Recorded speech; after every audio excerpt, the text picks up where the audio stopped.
Hello, welcome. This is Learn Welsh first podcast. Cyfres dau, pennod dau. That's series 2, episode 2. So yesterday's episode was cyfres dau, pennod 1. Okay, so 1 is 1, dau is 2. We've got to start counting up these episodes so you can learn some more words at the same time. Today's episode is called Llafariaid, which means vowels. Llafar, that's L-L-A-F-A-R, llafar, means vowel. Llafariaid, L-L-A-F-A-R-I-A-I-D, means vowels. So the ending of the plural ending there is iad. So because the letter I is followed by some vowels, we pronounce it as a y sound, like the y in you in English. So we end up with iad there. So AI is like I, your I, and the y sound before, so you get I, and put D on the end of it, iad. So Llafariaid. But they often would pronounce it as Llafariaid. So, okay. So if you look on the IPA for this lesson, so this word is on learnwelshfast.com/words/Llafariaid.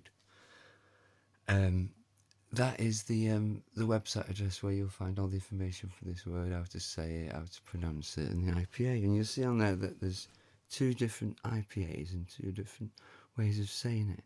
So start looking at those IPAs and working out what's going on with them.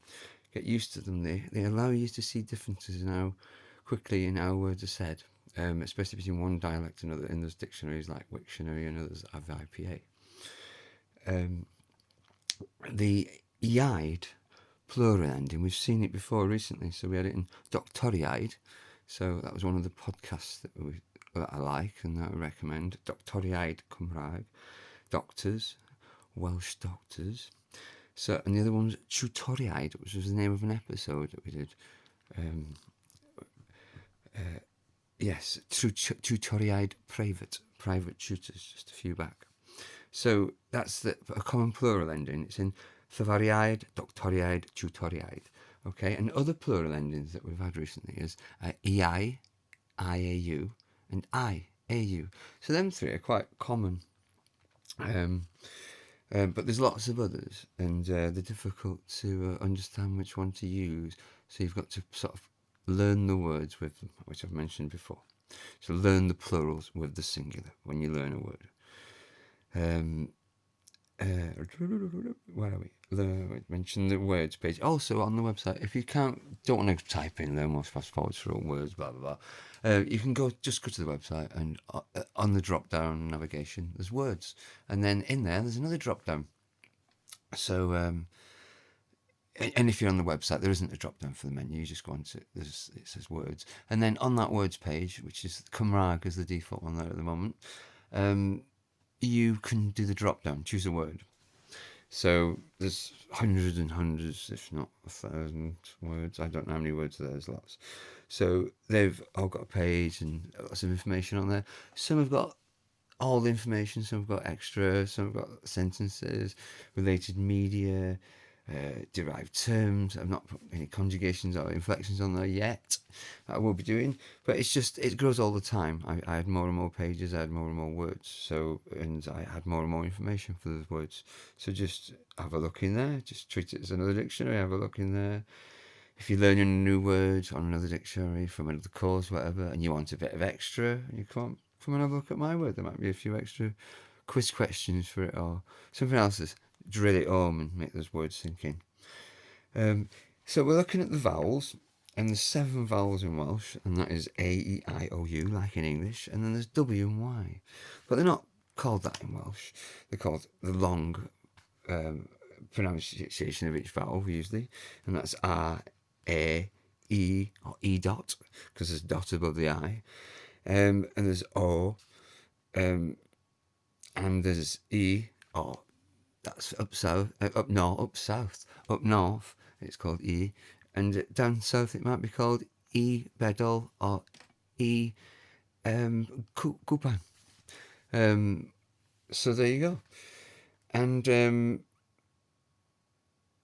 yeah, and the other vowels are W, which is called oo, and which is the Y, which is not the long or short sound of the Y. It's actually the third sound of the Y, which is the schwa sound, which is the most common sound in English. It's in the end of words like dinner, it's in words like away, and it's in words like about.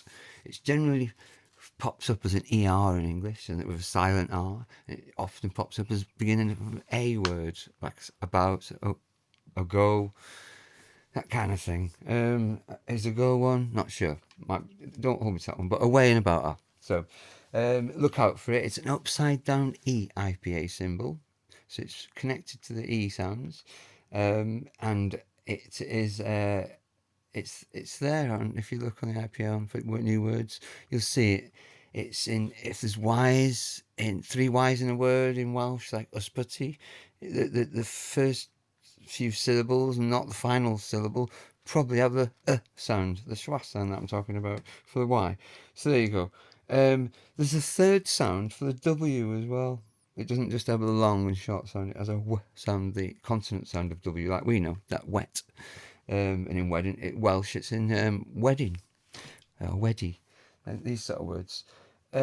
So there's these vowels, each of them have got a long and short, and 2 of them have got an extra sound.